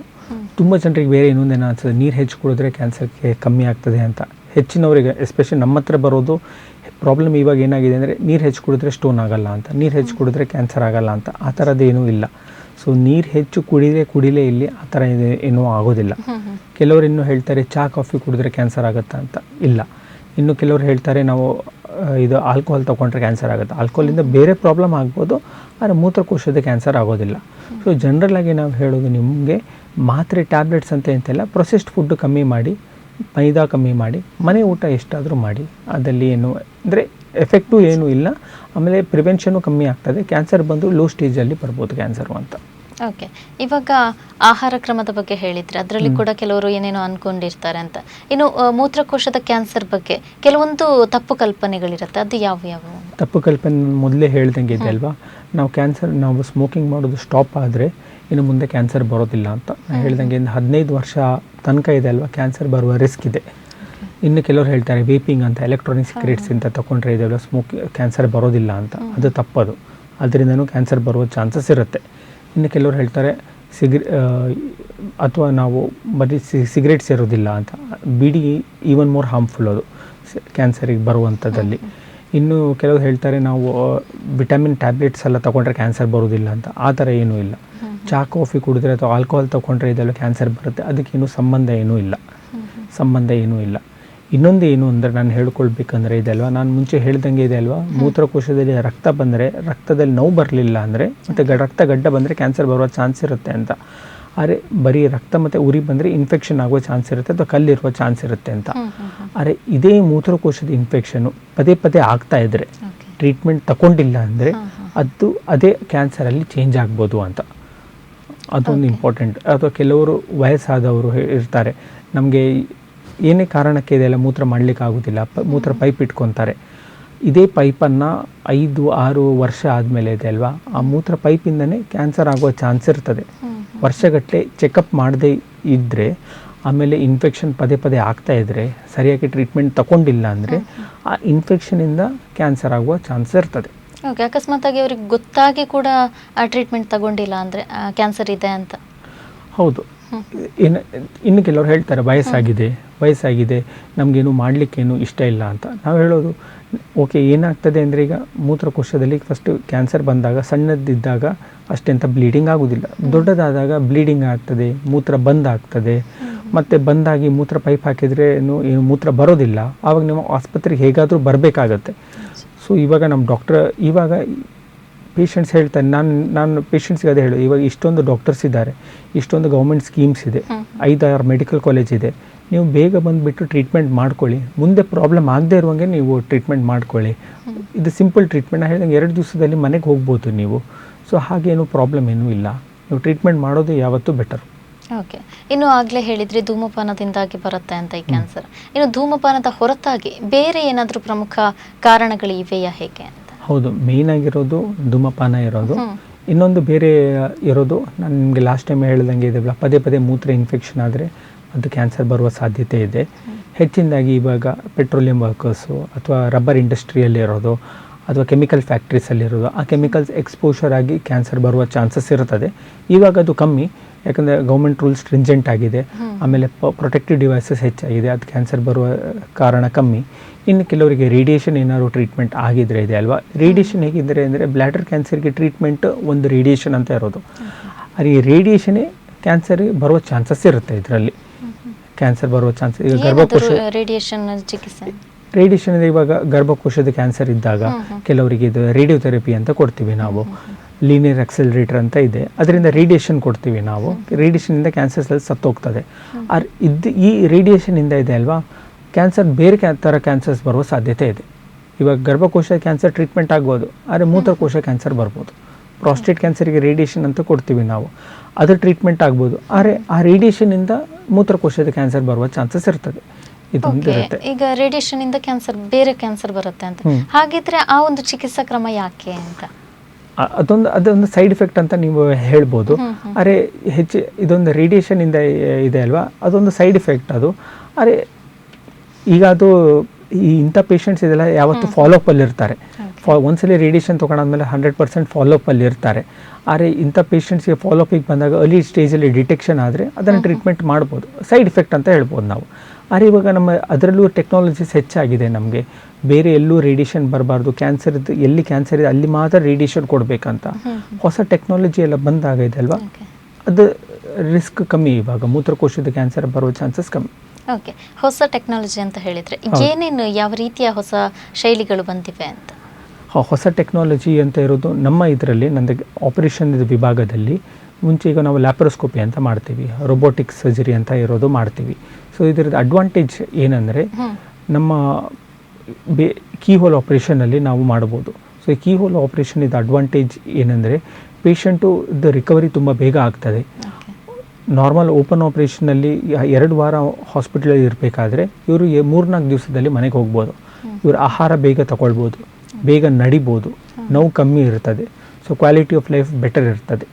ಆಮೇಲೆ ಬಾಡಿ ಪರ್ಸೆಪ್ಷನ್ ಅಂದರೆ ಅವರಿಗೆ ಸ್ಕಾರ್ ಮಾರ್ಕ್ ಏನೂ ಇರೋದಿಲ್ಲ, ಮೈ ಮೇಲೆ ಏನೂ ಇರೋದಿಲ್ಲ.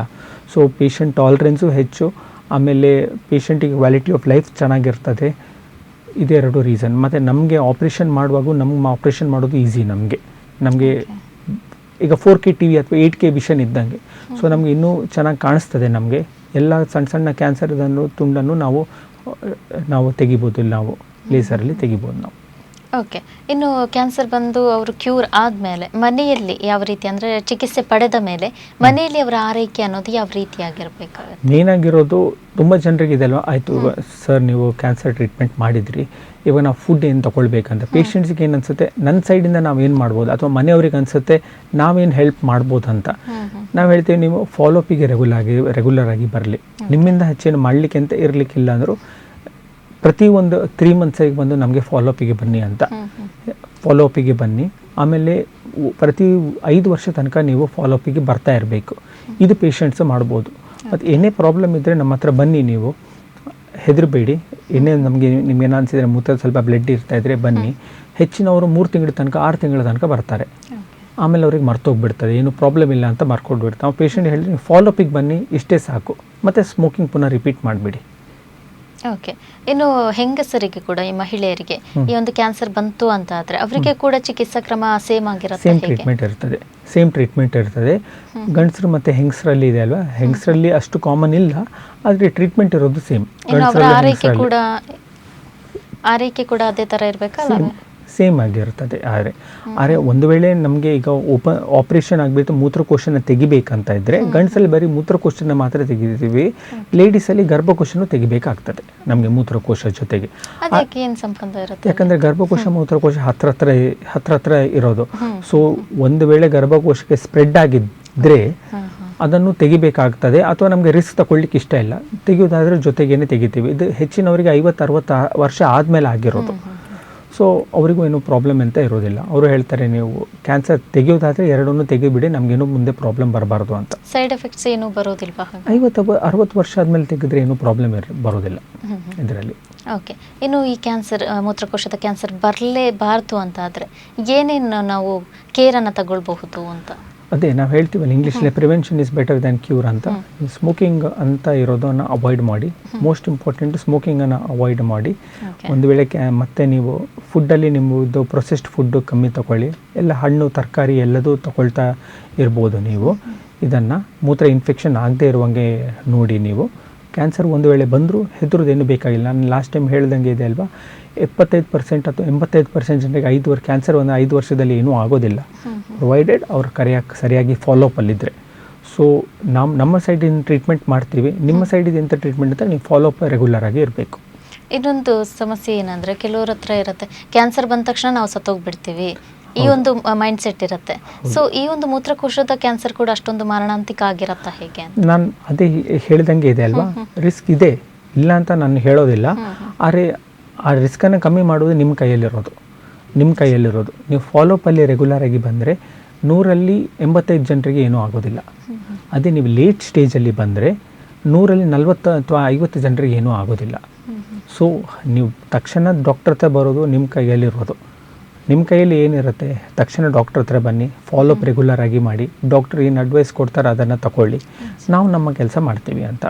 ಈಗ ಹೆಚ್ಚಿನದಾಗಿ ಎಲ್ಲ ಟ್ರೀಟ್ಮೆಂಟ್ ಅಂದರೆ ಶಾರ್ಟ್ ಡಿಸಿಷನ್ ಮೇಕಿಂಗ್ ಅಂತ ಇರ್ತದೆ. ಮುಂಚೆ ಏನಂದರೆ ಎಲ್ಲ ರೋಗಕ್ಕೆ ಒಂದೇ ಟ್ರೀಟ್ಮೆಂಟ್ ಅಂತ ಇರ್ತಾ ಇತ್ತು. ಇವಾಗ ಏನಂದರೆ ನಾವು ಡಿಸ್ಕಸ್ ಮಾಡ್ತೀವಿ, ನೋಡಿ ನಿಮ್ಮ ಇವಾಗ ಪೇಷಂಟ್ ಬಂದರೆ ನಿಮಗೆ ಒಂದ್ಸಲ ಕ್ಯಾಮರಾ ಹಾಕಿ ತೆಗಿಬೋದು ನಾವು. ಆಮೇಲೆ ಇದು ಕೀಮೊಥೆರಪಿ 2-3 ಇದೆ. ಈ ಕೀಮೊಥೆರಪಿದು ಕಾಸ್ಟ್ ಇಷ್ಟು, ಸೈಡ್ ಎಫೆಕ್ಟ್ಸ್ ಇಷ್ಟು, ಆಮೇಲೆ ನೀವು ಇಲ್ಲಿ ತಗೊಳ್ಬೋದು ಅಂತ. ಒಂದು ವೇಳೆ ಹೊರಗಡೆ ಸ್ಪ್ರೆಡ್ ಆಗಿದ್ದರೆ ನಿಮಗೆ ರೇಡಿಯೇಷನ್ ತೊಗೊಳ್ಬೋದು, ಕೀಮೊಥೆರಪಿ ತೊಗೊಳ್ಬೋದು, ಓಪನ್ ಆಪ್ರೇಷನ್ ಮಾಡ್ಬೋದು. ಈಗ ಪೇಷಂಟ್ಸ್ಗೆ ಕೆಲವೊಂದು ಟ್ರೀಟ್ಮೆಂಟ್ ಮಾಡ್ಕೊಳ್ಳಿಕ್ಕೆ ಇಷ್ಟ ಇರೋದಿಲ್ಲ. ಈ ಥರ ಸೈಡ್ ಎಫೆಕ್ಟ್ಸ್ ಅವಳಿಗೆ ಕೇಳಿದಾಗ ಹೆದರ್ತಾರೆ. ಸೊ ಪೇಷಂಟ್ ಹೇಳ್ತಾರೆ ನಮಗೆ ಈ ಥರ ಟ್ರೀಟ್ಮೆಂಟು ಬೇಕು ಅಂತ. ಸೊ ಪೇಷಂಟ್ಗೆ ಯಾವ ಟ್ರೀಟ್ಮೆಂಟ್ ಕರೆಕ್ಟ್ ಆಗ್ತದೆ ಅಂಥ ಟ್ರೀಟ್ಮೆಂಟ್ ಮತ್ತು ಅವ್ರ ಜೊತೆ ಡಿಸ್ಕಸ್ ಮಾಡಿ ಅಥವಾ ಅವ್ರ ರಿಲೇಟಿವ್ಸ್ ಜೊತೆ ಡಿಸ್ಕಸ್ ಮಾಡಿ ಅಂಥ ಟ್ರೀಟ್ಮೆಂಟ್ ಕೊಡ್ತೀವಿ. ಈಗ ಎಕ್ಸಾಂಪಲ್ ಆಗಿ ನಾವು ಹೇಳೋದಾದರೆ, ಒಂದು ವೇಳೆ ಈಗ ಕ್ಯಾನ್ಸರ್ ಇದೆ ಅಲ್ಲ, ಅರ್ಲಿ ಸ್ಟೇಜ್ ಕ್ಯಾನ್ಸರ್ ಅಂತ ಇಲ್ಲಿ ಬಂದಿದೆ ನಮಗೆ. ಆದರೆ ನಾವು ಪೇಷಂಟ್ಸ್ ಹೇಳ್ತಾರೆ, ಸರ್ ನಾವು ದೂರದಲ್ಲಿರೋದು, ನಮಗೆ ಬರಲಿಕ್ಕೆ ಆಗೋದಿಲ್ಲ ಅಂತ. ಒಂದು ಕೆಲಸ ಮಾಡಿ, ನಾವು ಕ್ಯಾಮರಾ ಹಾಕಿ ಕ್ಯಾನ್ಸರಲ್ಲಿ ನಾವು ತೆಗಿತೀವಿ, ರೆಗ್ಯುಲರ್ ಆಗಿ ನೀವು ಲೋಕಲ್ ಡಾಕ್ಟರ್ ಹತ್ರ ಹೋಗಿ ಫಾಲೋಅಪ್ ಮಾಡಿಸ್ಕೊಳ್ಳಿ, ನಮ್ಮ ಹತ್ರ ಬರಬೇಕಂತ ಇಲ್ಲ. ಇನ್ನು ಕೆಲವು ಹೇಳ್ತಾರೆ, ಸರ್ ನಮಗೆ ಬೇಕಾಗಿಲ್ಲ, ರೇಡಿಯೇಷನ್ ಕೊಡಬೇಕು. ಆಯಿತು, ರೇಡಿಯೇಷನ್ ಕೊಡ್ತೀವಿ, ಆದರೆ ನೀವು ರೆಗ್ಯುಲರ್ ಆಗಿ ಫಾಲೋಅಪ್ಪಲ್ಲಿ ಬರಬೇಕು. ಅಥವಾ ನಮ್ಗೆ ಹೇಳ್ತಾರೆ, ನಮಗೆ ನೀವು ಏನಾದರೂ ಟ್ರೀಟ್ಮೆಂಟ್ ಮಾಡ್ಕೊಳ್ಳಿ, ನಮಗೆ ರೆಗ್ಯುಲರ್ ಆಗಿ ಬರಲಿಕ್ಕೆ ಆಗೋದಿಲ್ಲ, ಓಕೆ ನಾವು ಓಪನ್ ಆಪರೇಷನ್ ಮಾಡಿ ತೆಗಿತೀವಿ, ಆಮೇಲೆ ನೀವು ಹೆದರಬೇಕಾಗಿದ್ದು ಅಂತ ಏನೂ ಇಲ್ಲ ಅಂತ. ಸೊ ಪೇಷಂಟ್ ಅಫೋರ್ಡಬಿಲಿಟಿ ನೋಡಬೇಕು, ಎಲ್ಲಿಂದ ಬರ್ತಾ ಇದ್ದಾರೆ ಅಂತ ನೋಡಬೇಕು, ಅವ್ರು ಏನು ಕೆಲಸ ಮಾಡ್ತಾ ಇದ್ದಾರೆ ಅಂತಲೂ ನೋಡಬೇಕು, ಇದೆಲ್ಲದೂ ಇಂಪಾರ್ಟೆಂಟ್. ಓಕೆ. ಇನ್ನು ಈ ಕ್ಯಾನ್ಸರನ್ನು ತಡೆಗಟ್ಟುವಂತಹ ವಿಧಾನಗಳು ಯಾವ್ದಾರು ಇದೆಯಾ? ತಡೆಗಟ್ಟುವಂಥದ್ದು ಇರೋದಾದರೆ ಇದಲ್ವಾ, ನೀವು ಟೊಬ್ಯಾಕೊ ಕನ್ಸಂಪ್ಷನ್ ನಿಲ್ಲಿಸಿಬಿಡಿ ಅಂತ. ಟೊಬ್ಯಾಕೊ ಕನ್ಸಂಪ್ಷನ್ ನಿಲ್ಲಿಸಿ, ಗುಟ್ಕಾನು, ಪಾನು, ಆಮೇಲೆ ಬೀಡಿನೂ ಎಲ್ಲದೂ ನಿಲ್ಲಿಸಿ, ಅದು ನಿಮ್ಮ ಕೈಯಲ್ಲಿರೋದು. ಓಕೆ, ಇನ್ನು ಕೊನೆಯದಾಗಿ ಒಂದು ವೀಕ್ಷಕರಿಗೆ ಸಂದೇಶ ನೀಡೋದಾದರೆ? ನಾವು ಹೇಳ್ದಂಗೆ ಇದೆಲ್ಲ prevention is better than cure. So ನೀವು ಸ್ಮೋಕಿಂಗ್ ಪ್ರಿವೆಂಟ್ ಮಾಡಿ, ನಿಮಗೆ ಕ್ಯಾನ್ಸರ್ ಬರೋದಿಲ್ಲ. ಬಂದ ತಕ್ಷಣ ಇದೆ ಅಲ್ವಾ, ನಿಮ್ಗೆ ಏನು ಗೊತ್ತಾಗಬೇಕಂದ್ರೆ ಈ ಕ್ಯಾನ್ಸರಲ್ಲಿ ಮೂತ್ರಕೋಶ ರಕ್ತ ಬರ್ತದೆ, ರಕ್ತಗಡ್ಡ ಬರ್ತದೆ, ಮತ್ತು ರಕ್ತಗಡ್ಡ ಬಂದಾಗ ನೋವು ಆಗೋದಿಲ್ಲ. ಇಂಥದ್ದು ಮೂರಲ್ಲಿ ಏನಾರು ಇದ್ದರೆ ತಕ್ಷಣ ಆಸ್ಪತ್ರೆ ವಿಸಿಟ್ ಮಾಡಿ, ನಾವು ಟ್ರೀಟ್ಮೆಂಟ್ ಮಾಡ್ತೀವಿ. ಎಸ್ ಡಾಕ್ಟರ್, ಇಷ್ಟೊತ್ತು ಸಾಕಷ್ಟು ಮಾಹಿತಿಯನ್ನು ನೀಡಿದ್ರಿ, ಧನ್ಯವಾದಗಳು ಡಾಕ್ಟರ್. Thank you. ಎಸ್ ವೀಕ್ಷಕರೇ, ಪ್ರತಿಯೊಂದು ಸಮಸ್ಯೆಗೆ ಪರಿಹಾರ ಇದೆ ಅಂತ ಹೇಳ್ತಾ ಇದಾಗಿತ್ತು ಈ ವಾರದ ಆರೋಗ್ಯ ದೀಪ. ಮತ್ತಷ್ಟು ಸುದ್ದಿ ಹಾಗೂ ಮನೋರಂಜನೆಗಾಗಿ ನೋಡ್ತಾ ಇರಿ ದೈಜ್ ವರ್ಲ್ಡ್ 24/7.